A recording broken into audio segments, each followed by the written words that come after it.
एक और बड़ी खबर इस वक्त आपको बता दें, आईडीएफ का बड़ा दावा सामने आया है। ईरान ने इजराइल पर दागी 100 मिसाइलें। इजराइल के अपने नागरिकों को शेल्टर होम में जाने को कहा है इजराइल ने। ये इस वक्त की बड़ी खबर आपको बता दें, यानी पल पल मिनट दर मिनट देखिए हालात बदलते हुए नजर आ रहे हैं। जिस तरीके से वार पलटवार की खबरें सामने आ रही हैं, जो तस्वीरें सामने आ रही हैं, आईडीएफ की ओर से अगर यह दावा किया जा रहा है कि ईरान ने इजराइल पर 100 मिसाइलें दागी हैं और इजराइल की ओर से अपने नागरिकों को शेल्टर होम जाने को कह दिया गया है कि आप सुरक्षित जगहों पर चले जाइए। आईडीएफ का ये बड़ा दावा है, क्योंकि ईरान की ओर से इससे पहले साफ तौर पर चेतावनी इजराइल को दी गई थी कि हमला किया जाएगा, ईरान की ओर से बदला लिया जाएगा और बदला बहुत बड़ी हमले के तौर पर होगा। और इसीलिए यह कहा जा रहा है कि 100 मिसाइलें एक साथ ईरान की ओर से इजराइल पर दागी गई हैं। यह दावा किसी और ने नहीं बल्कि आईडीएफ की ओर से किया गया है। तो ये बड़ी खबर इस वक्त आपको बता दें। अब यहां से चूंकि यूएनएससी की बैठक भी होनी है 4 घंटे के अंदर, मधुरेंद्र लगातार हमारे सहयोगी हमारे साथ जुड़े हुए हैं। मधुरेंद्र, जिस बात की आशंका थी कि ईरान पलटवार कर सकता है, आईडीएफ की ओर से यह दावा कि ईरान ने इजराइल पर 100 से ज्यादा मिसाइलें दाग दी हैं।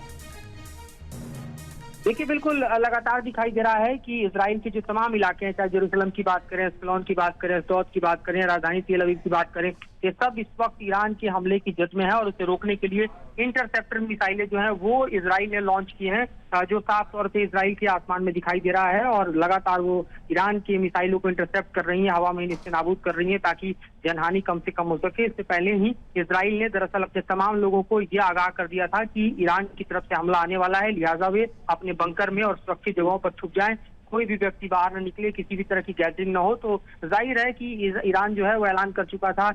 ईरान के राष्ट्रपति पेज़ेश्कियान इस बात का ऐलान कर चुके थे कि वो पूरी तरह से इजराइल को जवाब देंगे जिस तरह से इजराइल ने ईरान के ऊपर हमला किया है। इस बीच हम देख रहे हैं कि अभी भी दरअसल तेहरान सहित ईरान के कई शहरों पर इजराइल के हमले जारी हैं, लेकिन ईरान के पलटवार से इजराइल भी इस वक्त हम देख रहे हैं तो उसके आसमान में लगातार मिसाइल और खासतौर पर इंटरसेप्टर मिसाइल दोनों टकराते दिखाई दे रहे हैं।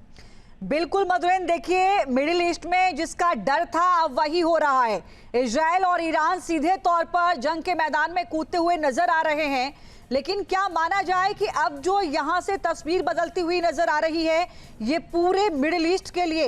एक बड़ा, मैं कहूं कि बड़ा खतरा और बड़े युद्ध की आहट के तौर पर इसको देखा जाए? बिल्कुल इसको देखा जा सकता है, क्योंकि हम देखें इस युद्ध के विस्तार की संभावनाएं काफी प्रबल दिखाई दे रही हैं और इसीलिए अमेरिका ने, आप देखिए तो अपने एयरक्राफ्ट कैरियर को ही मूव किया है, बगदाद स्थित अपने जो सैन्य ठिकाने हैं उसको एक्टिवेट किया है। इस वक्त जो एडवांटेज के तौर पर इजराइल और अमेरिका को दिखाई दे रहा है, उधर सीरिया की जमीन दिखाई दे रही है जहां से ईरान का जो प्रभुत्व है वो समाप्त हो चुका है। और खास तौर पे यहाँ पर आप देखिए तो टर्की, जो कि नेटो का अलायंस है, अमेरिका के साथ उसके अच्छे अलायंस हैं, उसकी मौजूदगी इस वक्त दिखाई दे रही है। दूसरी तरफ आप देखिए तो हमास के सफाया और देखिए तो खासतौर पे हिजबुल्लाह के सफाए के बाद जो है इस वक्त अपने रेसिस्टेंस फोर्स के साथ उतनी मजबूती के साथ ईरान दिखाई नहीं दे रहा है और इसी अवसर की तलाश में दरअसल इजराइल अमेरिका बैठे थे। और जब ईरान ने न्यूक्लियर को लेकर किसी भी तरह के संधि या फिर अमेरिका के प्रस्ताव को नहीं माना तो फिर इस हमले को अंजाम दिया गया।